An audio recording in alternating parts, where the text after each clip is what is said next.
آپ دیکھیں مسلمان اسلام سے کتنا دور ہو چکا ہے. اللہ اکبر. مسلمان کا تعلق اسلام سے رہ کیا گیا ہے؟ الا ماشاءاللہ. اللہ اکبر. دیکھو کیا تعلق رہ گیا. اگر آج مسلمانوں سے پوچھو وضو کا طریقہ کیا ہے تو اکثر مسلمان بتا نہ سکیں گے. اللہ اکبر. مسلمانوں سے 5 کلمے پوچھو اکثر مسلمان بتا نہ سکیں گے. ایمان میں مجمل اور ایمان مفصل کا ذکر کرے تو کہیں گے یہ کیا چیز ہے. اب آپ مجھے بتائیں مسلمان اسلام سے اتنا دور ہو گیا ہے. اللہ اکبر. اور آئیے میں آپ کو بتاؤں آج مسلمان سفید داڑیاں ہو گئی ہے, بڑھاپا آ گیا ہے, لیکن اس کو کلمہ نہ آ سکا, اس کو قل ہو اللہ کی صورت نہ آ سکی. اور کل مسلمانوں کا بچہ اسلام سے اتنا قریب تھا کہ اس کے جواب کو سن کر کے بڑے بڑے اہل دانش دنگ رہ جایا کرتے تھے. گھروں میں جو تربیت کا ماحول تھا, اسلام کا جو حسن تھا, جو دینی ماحول تھا, اس کی ایک جھلک دکھانا چاہتا ہوں. آپ دیکھیں ہم مسلمان تو ہیں لیکن اسلام سے دور ہو گئے. مسلمان تو ہیں مگر اپنے دین سے دور ہو گئے. اور اچھی طرح یاد رکھنا یہ اسلام ہی ہے جس نے عرب کے بوریا نشینوں کو قیصر و کسریٰ کا تاجدار بنایا ہے. یہ اسلام ہی ہے جس نے گمراہوں کو آسمان ہدایت کا تارا بنایا ہے. یہ اسلام ہی ہے جس نے خود فراموشوں کو اللہ کی معرفت عطا کی ہے. یہ اسلام ہی ہے جس نے دنیا کو ترقی کا شعور عطا کیا ہے. آپ سے پوچھنا چاہتا ہوں اسلام کے آنے سے پہلے دنیا کے حالات کیا تھے؟ یہی نا کہ بچیاں بیوہ ہو جائیں تو شوہر کی چتا پر زندہ جلا دی جاتی تھی. بتاؤ بیٹیوں کو زندہ جلانے سے روکا کس نے ہے؟ اسی کو مذہب اسلام کہتے ہیں. اسلام کے آنے سے پہلے بچیوں کو زندہ دفن کیا جاتا تھا. بتاؤ بیٹی میرے جگر کا ٹکڑا ہے یہ باپ کہہ کر کے بیٹیوں کی عزت کو کس نے اوپر کیا ہے, کس نے بلند کیا ہے؟ وہ اسلامی ہے. عورتوں کو جوئے میں ہار دیا جاتا تھا.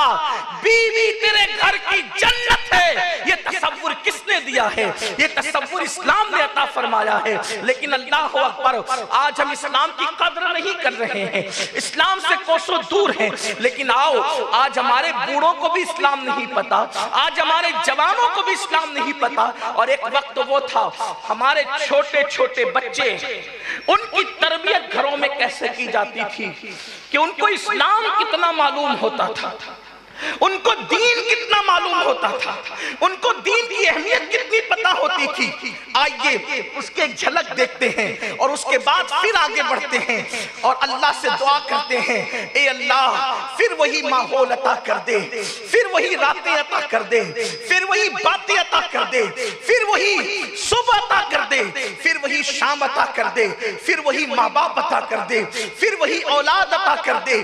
اقبال نے رونا روتے ہوئے کہا تھا کہ اللہ اکبر کہ بہت دکھ کے ساتھ دل کو چوٹ کرتے ہوئے لاہور کے اس کلندر نے کہا تھا خدا تجھے کسی طوفان سے آشنا کر دے, خدا تجھے کسی طوفان سے آشنا کر دے کہ تیری بحر کی موجوں میں اضطراب نہیں.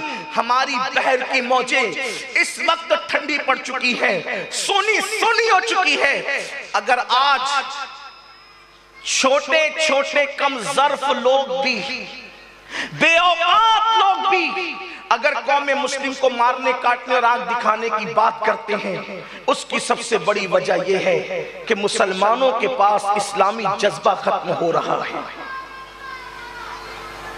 اگر ہمارے دلوں میں اسلام ویسے ہی بیٹھ جائے جیسے کل تھا اللہ ہمیں پھر عروج عطا کرے. اس لیے کہ اسلام کو تھامنے والا کبھی گر نہیں سکتا.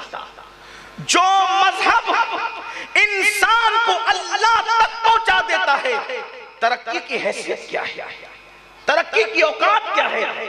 ترقی مسلمانوں کو ضرور ملے گی. دین کی طرف تو آئیں, وہ ایک جھلک جو بطور تمہید بتانا ہے. آج پوچھ لے مسلمانوں سے نماز کے فرائض کتنے ہیں, نماز کے واجبات کتنے ہیں, اکثر نہیں بتا پائے.